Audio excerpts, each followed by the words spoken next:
Greetings, this is iVideo. My name is John Savers. I'm your host, and today we'll continue with our look at World War II, our little series. Now, as many of you know, iVideo is a program series which looks at history broadly defined. That is, we may look at martial history, art, science. We may look at politics, religion. But in this particular series, we are focusing on an aspect of World War II, the camps, the concentration camps, and that whole area which has come to be understood by the word the Holocaust. Now, we have approached this whole matter as an historical event which could be scrutinized, investigated, and try to understand these events and so forth from facts and memories and so forth. Therefore, we have plunged ahead. There have been some objections. Some people have been unhappy. Some people consider this a sort of a religious event, a mystery, as it were, construable only by members of that religious group. Now, we have dismissed this out of hand, and we do take it to be what it is, an historical event which can be investigated. Now, on the last program, we took a look at some of the more famed personages of the German officer corps and the Hitler regime who were put on trial in the Nuremberg cases. We will kind of continue in this vein, trying to move into a finished position in regard to the trials and the personages. So let's do that at this point in time. Oswald Pohl was an extremely sensitive and intellectual individual who was reduced to a broken man in the course of his trial. As Senator McCarthy pointed out, Pohl had signed some incriminating statements after being subjected to severe torture, including a bogus admission that he had seen a gas chamber at Auschwitz in the summer of 1944. The prosecution strenuously pressed this charge, but Pohl successfully repudiated it.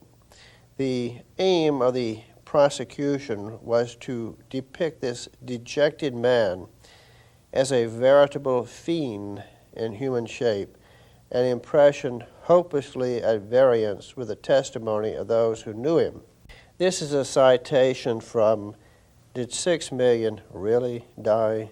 Page 12. What is the inference which might be drawn from all this? Well, please note, Dr. Alfred Seidel, the highly respected lawyer who acted as principal defense counsel at the Nuremberg Trials, went to work passionately to secure the acquittal of Pohl. Seidel had become a personal friend of the accused for many years and was thoroughly convinced of his innocence with respect to the fraudulent charge of planned genocide against the Jews. The Allied judgment, which condemned Pohl, did not prompt Seidel to change his opinion in the slightest. He declared that the prosecution had failed to produce a single piece of valid evidence against him. Schmidt-Klevenow explained that Pohl was instrumental in arranging for local police chiefs to share in the jurisdiction of concentration camps and took personal initiative in securing strict discipline on the part of camp personnel. In short, the evidence given at the Pohl trial shows that the proceedings involved nothing less than the deliberate defamation of a man's character in order to support the propaganda legend of genocide against the Jews in the concentration camps he administered. This is a citation from Did 6 Million Really Die? Page 12.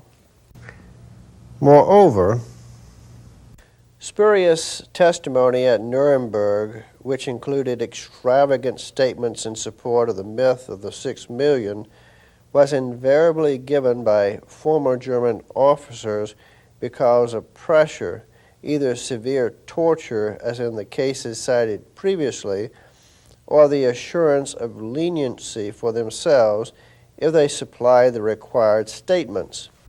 An example of the latter was the testimony of SS General Erich Bach-Zelewski. He was threatened with execution himself because of his suppression of the revolt by Polish partisans at Warsaw in August 1944, which he carried out with his SS Brigade of White Russians. He was therefore prepared to be cooperative.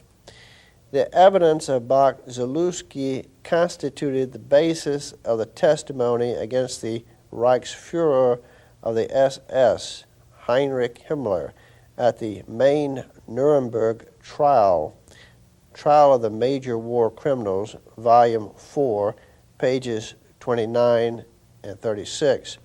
In March 1941, on the eve of the invasion of Russia, Himmler invited the higher SS leaders to his castle at Wewelsburg for a conference, including Bach-Zelewski, who was an expert on partisan warfare.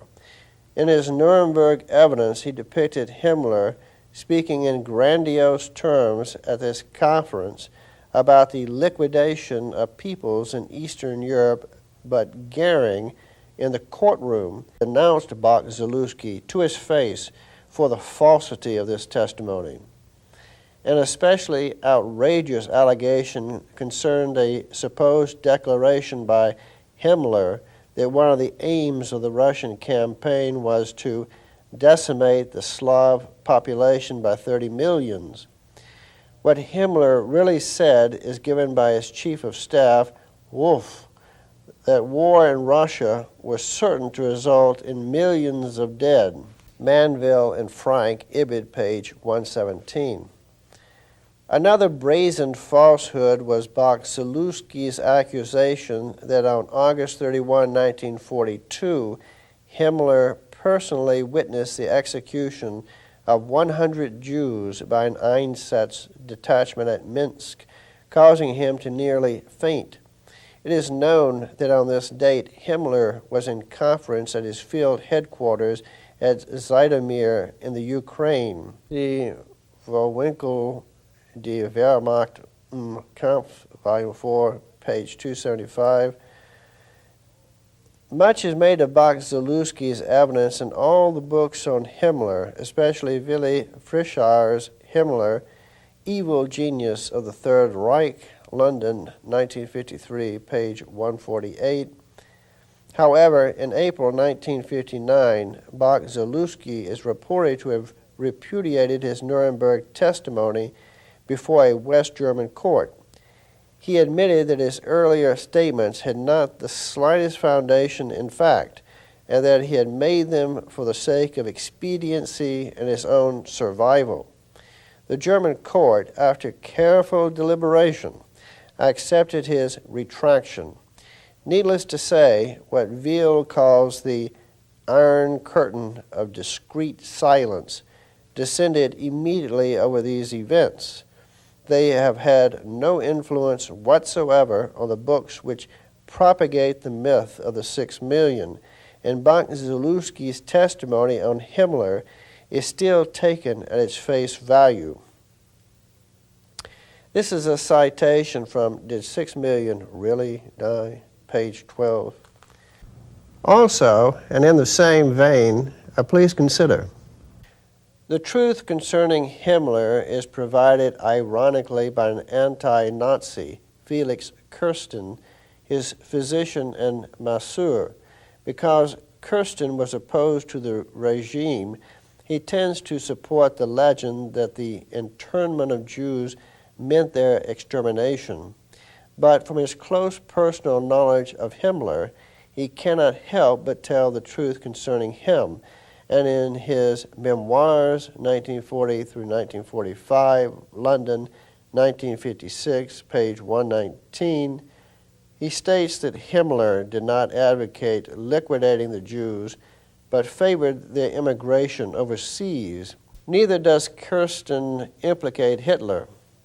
However, the credibility of his anti-Nazi narrative is completely shattered when, in search of an alternate villain, he declares that Dr. Goebbels was the real advocate of extermination. This nonsensical allegation is amply disproved by the fact that Goebbels was still concerned with the Madagascar project even after it had been temporarily shelved by the German Foreign Office. This is a citation from Did 6 Million Really Die? Page 13. Also, and in the same vein, please note, there is no more eloquent testimony to the tragedy and tyranny of Nuremberg than the pathetic astonishment or outraged disbelief of the accused persons themselves at the grotesque charges made against them.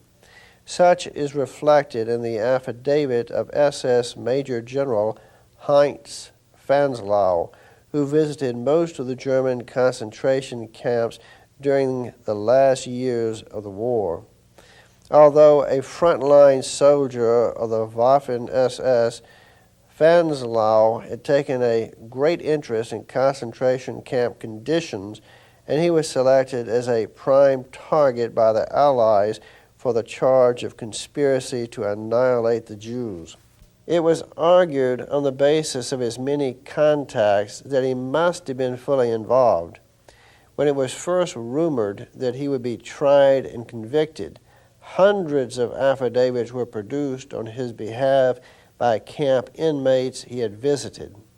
When he read the full scope of the indictment against the concentration camp personnel in supplementary Nuremberg Trial Number 4 on May 6, 1947, Fanslau declared in disbelief, "This cannot be possible, because I too would have had to know something about it."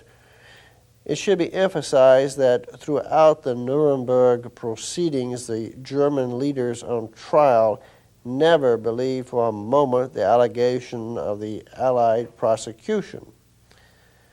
This is a citation from Did 6 Million Really Die? Page 13. Well, now hold on to your seats here. This is a pretty interesting piece, astonishing piece of info, but I think it's good for you to consider it. Hermann Goering, who was exposed to the full brunt of the Nuremberg atrocity propaganda, failed to be convinced by it.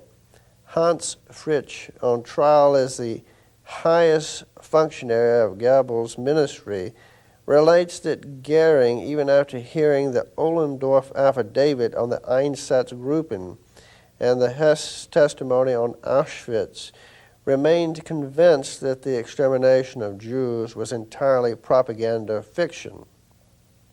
The Sword and the Scales, London, 1953, page 145. At one point during the trial, Goering declared rather cogently that the first time he had heard of it was right here in Nuremberg, Shearer Ibid, page 1147. The Jewish writers Poliakoff, Reitlinger, and Manvel and Frankel all attempt to implicate Goering in this supposed extermination, but Charles Bewley, in his work Hermann Goering, Gettinger, 1956, shows that not the slightest evidence was found at Nuremberg to substantiate this charge. Hans Fritsch pondered on the whole question during the trials and concluded that there had certainly been no thorough investigation of these monstrous charges. Fritsch, who was acquitted, was an associate of Goebbels and a skilled propagandist. He recognized that the alleged massacre of the Jews was the main point of the indictment against all defendants.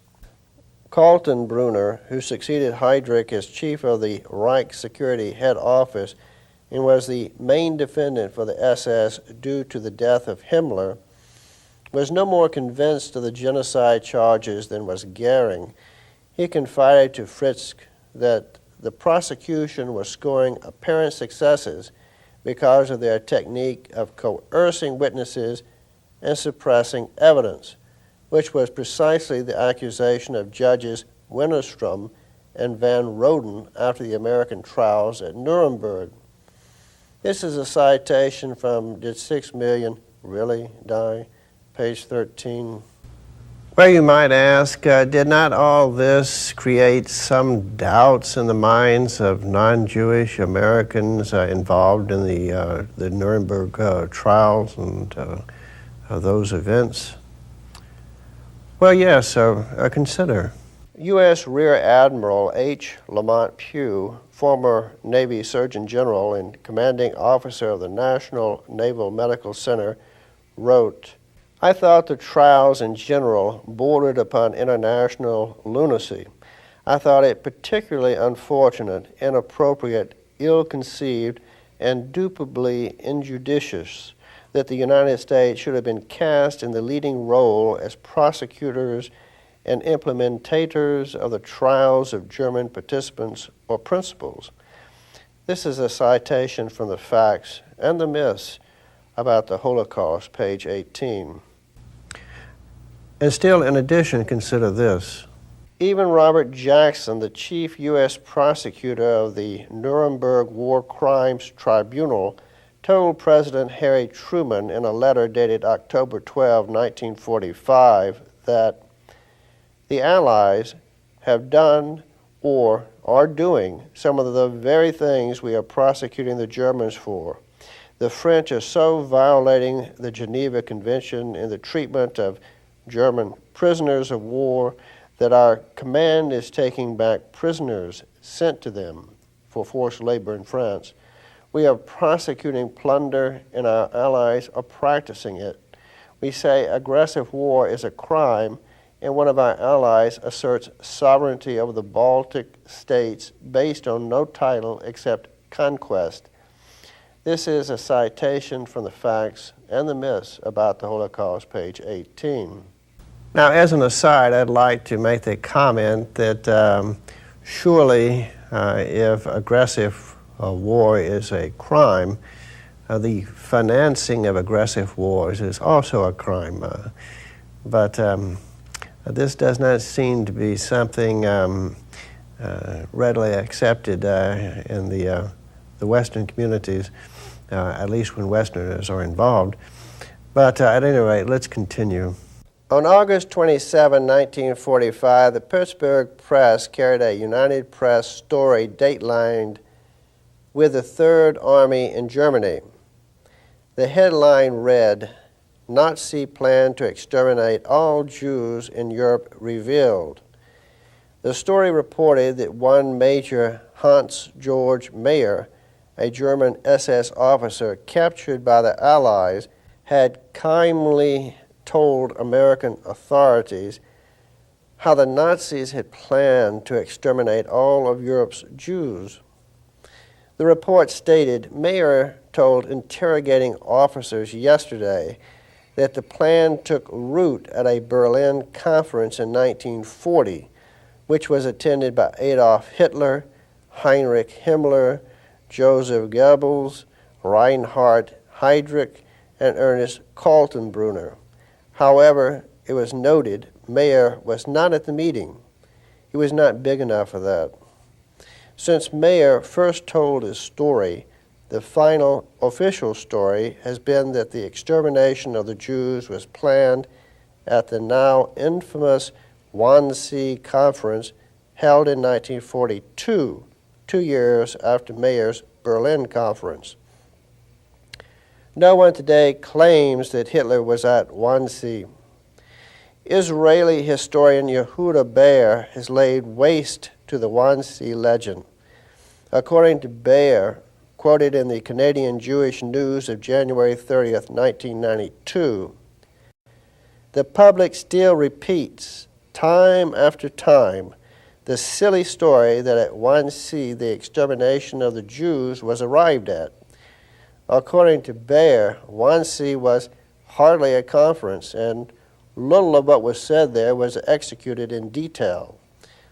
This is a citation from the Facts and the Myths about the Holocaust, pages 6 and 7. Well, you may ask, can the evidence of survivors be trusted? Please consider. Jewish Holocaust historian Arno Mayer, writing in 1988 in Why Did the Heavens Not Darken?, upset many people by his candid admission that sources for the study of the gas chambers are at once rare and unreliable. Most of what is known is based on the depositions of Nazi officials and executioners at post-war trials and on the memory of survivors and bystanders. This testimony must be screened carefully, since it can be influenced by subjective factors of great complexity. Although Mayer accepts the standard thesis that there was indeed a deliberate policy of extermination and the use of gas chambers, his conclusions cited here are a fierce indictment of the oft-heard claim that there is solid proof of an extermination policy and the use of gas chambers by the Nazis. What's more, Mayer casts real doubt on the memory of Holocaust survivors that such historians as Deborah Lipstadt, author of Denying the Holocaust, The Assault on Truth and Memory, claim cannot be doubted. This is a citation from the Facts and the Myths about the Holocaust, page 7. Furthermore, and in the same vein, books and newspaper articles about the Holocaust, including even the front cover of the Anti-Defamation League's anti-revisionist work, Hitler's Apologist, frequently feature a photograph of a frightened young Jewish boy wearing a cap, his arms raised above his head as a Nazi soldier holds him at gunpoint. He is touted as one of many nameless victims of the concentration camps gassed by the Nazis. The fact is that the little ghetto boy had been arrested for stealing and was later released unharmed to his parents. Today he is a wealthy London doctor, Israel Rondell. But here's the catch. Rondell and yet another self-proclaimed Holocaust survivor are fighting over the honor of being the widely pictured little ghetto boy gassed by the Nazis. Dr. Zivi C. Nussbaum, a New York ear, nose, and throat specialist, also claims that he is the boy in the picture. At any rate, the New York Times reported on May 28, 1982, that some individuals convinced that the symbolic power of the picture would be diminished were the boy shown to have survived, refused to consider Nussbaum and Rondell's claims at all. In short, they want that boy to be dead as a doornail, just like Ebenezer Scrooge's friend Jacob Marley. This is a citation from the Facts and the Myths about the Holocaust, page 5. Were the Germans really efficient? Well, I don't know. I'm sure that they tried to be rational in their planning, but let's take a look at this aspect. Michael Minkin, a Lithuanian-born Jew, now a New York jeweler, has proven once and for all that the Germans, the Nazis in particular, are not as efficient as their reputation would have. According to the Washington Post of April 5, 1993, Mencken survived fully 10 different Nazi concentration camps, somehow escaping what history books tell us was the most efficient international killing machine ever imaginable. Then, in the May 7, 1995 issue of USA Weekend, it was reported that Hollywood showman Steven Spielberg is compiling on film the reminiscences of some 75,000 Holocaust survivors. Two of Spielberg's stars are particularly noteworthy. Dora Pinto, who was in 7 camps, including Auschwitz, and Frida Tamburin, who claims to have been imprisoned in 10 different camps.